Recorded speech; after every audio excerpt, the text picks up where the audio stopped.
Spread the toes. And then just circle them.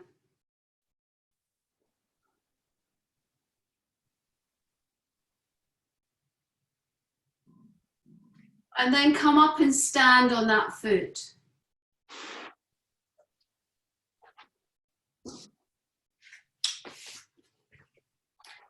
And don't just notice how it feels. Notice how it connects with the foot.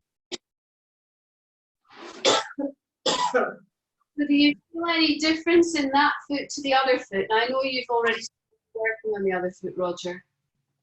I only just did a little bit on it, but no, there's a huge difference. Then if you take that just because we can, and let's see if it feels any different, try and lift one leg up. You can see there's a difference to your center. Yeah? Yeah. It's easier to stand on one leg. Yeah, on the foot that we massaged. Yeah. Yeah. So you've got a much stronger connection, and you can imagine what that connection then gives to the ground as you're running. Yeah? So come back and do the other leg. Yeah? The other foot. So first of all, just have a feel through it. And it might be more painful, it might not be as painful. It's difficult to know. Sometimes both feet are very similar. Sometimes both feet don't cause people very much trouble at all. But if you've got something wrong and your feet are feeling sore and you're struggling with your running, it's always a good place to start. Yeah.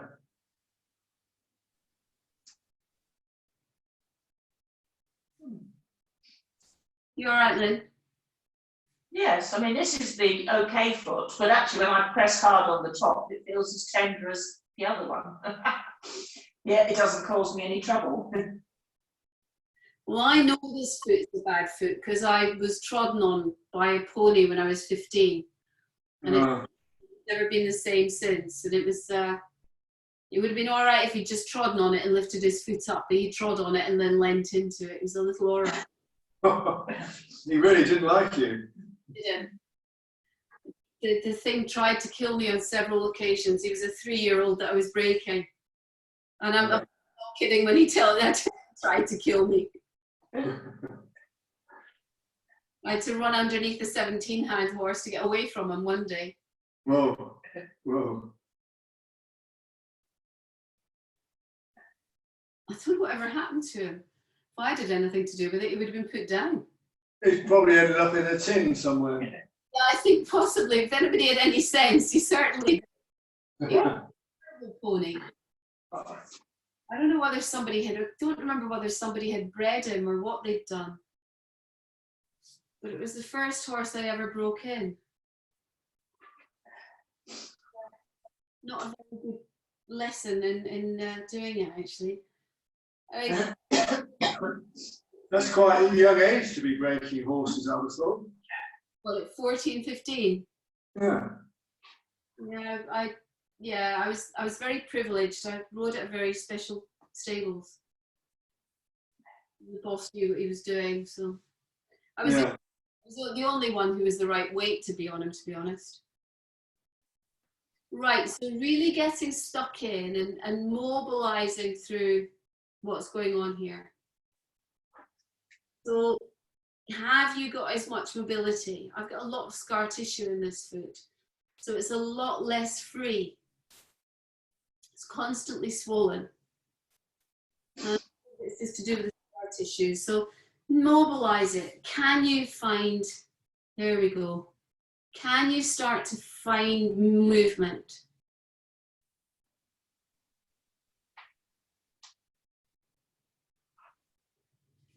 And then you can start to massage down the top. Because remember, we want to keep everything going nicely, because the last thing we want is bone spurs and bunions and all that sort of stuff.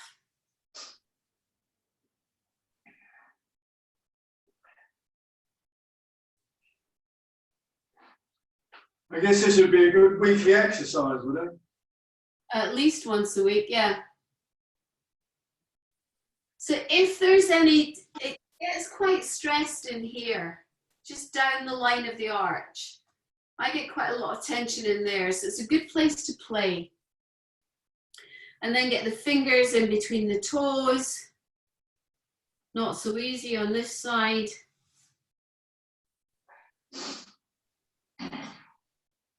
And then mobilizing from there.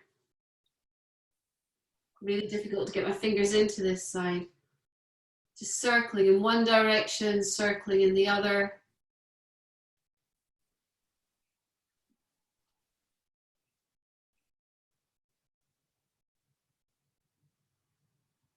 And as you're doing it, get the ankle working too. And then maybe just get a bit of a tug on that ankle. Some mobility in the ankle too. See how free the ankles actually are. Because if the foot's working and everything's working nicely there for us, and then we're getting stuck in the ankle,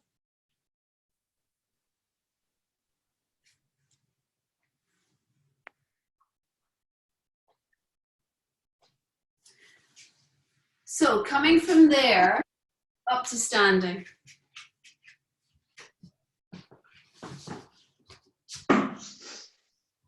And again, just see how the foot feels very different. If I then go to stand on one leg, I've got much more connection, much more balance, even though I'm falling over. I've got much more balance, much more connection. Mm. So when I'm walking, just have a think about this for a second. So when I walk, when I'm walking, what I'm actually doing is pushing off my back foot. So I want to connect into my back foot, and I want to keep that connection in my back foot until the front foot moves forward, and then from that back foot, I transfer the weight to my front foot, and then once I've got the weight on my front foot, then I can start to lift that back foot and straighten the front leg. So I might be bent slightly here.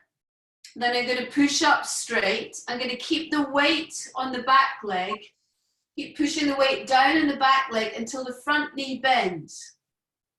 And the back knee is going to bend as I straighten the front leg. Straighten the front leg, get the weight onto that leg, and then I can take the other leg forward. Now I've got the weight pushing from the back leg. Roger, slow it down. I haven't gone anywhere yet. Right. Okay. Yeah, I'm still standing in the same spot. So I've transferred the weight onto the front leg. Now I'm going to take the weight on the front leg. The weight stays on the front leg. The back leg can come through, keep it down, bring it through, get it down, keep pushing off the back leg, bend the front leg. Now straighten the front leg and feel the back leg lift. And then the back leg can come through.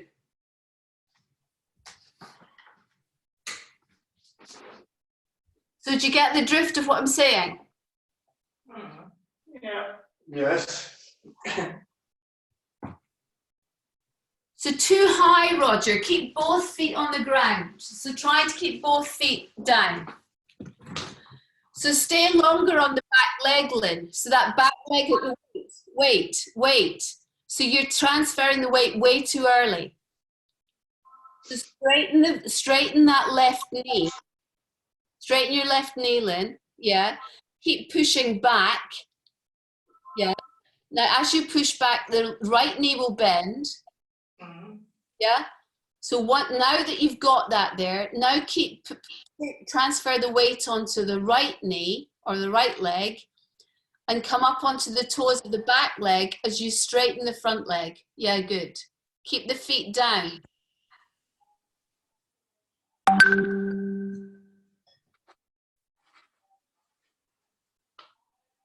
So just get a Just get a feel for the delay, Roger. Just get a feel for what the pelvis is doing, where your weight is.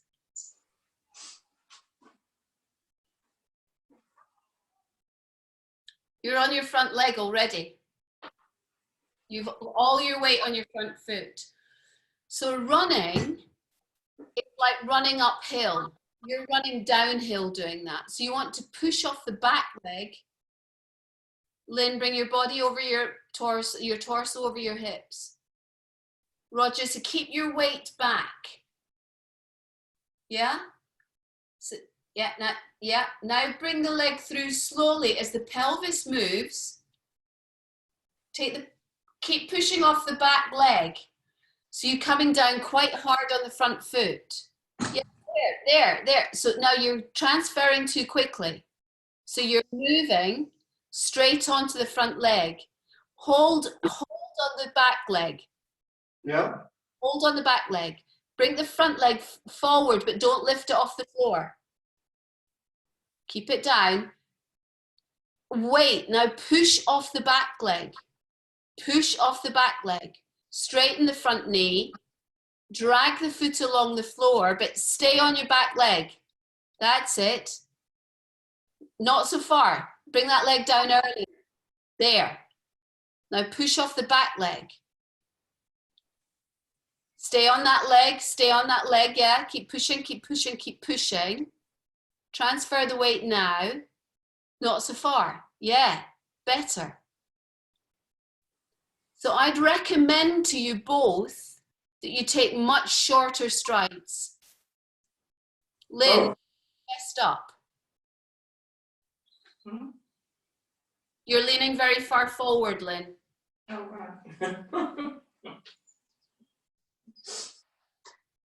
You're getting there, Roger. That's much better. Wait. How long can you stay on your back leg? How long can you wait till how long can you AI until the EI has to transfer?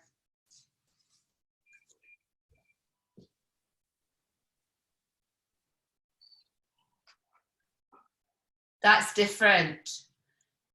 Tell me what you've noticed about your feet. Well, I'm using all of them and they're splaying out more. More importantly, you're not heel striking. Oh, yeah. No, that's very true.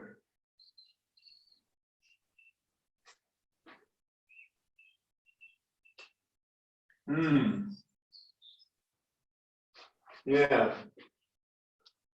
Okay? Yeah. All right. So doing that, do your hips hurt? Not at all. Okay. All right. So come down onto the floor. God, I'm sorry, that's half an hour, but I think it's useful stuff. Right. So what we want to think about now is that's all very well, and you can practice that occasionally when you're in the house, but you're not going to go around walking like that outside. You might get arrested. But what, I've just spilt the water bottle. But what I'd like you to think about doing is, can you delay, and it takes a while, so can you delay what's happening so that the back leg stays connected? So imagine moving from the back leg eventually onto the front leg. So really slow it right down. The other, Go on. Even when I'm running or just walking? Just do it when you're walking in here just now. Yeah, okay. Or walking outside. Mm-hmm. The other thing I'd like you to notice or think about as you're doing this is, if you take it to the next step, or if you think about it logically, if you look at the pelvis, is as I've gone from this leg, what's actually happened is, as this knee has bent, yeah, come down onto here, my pelvis has come forward.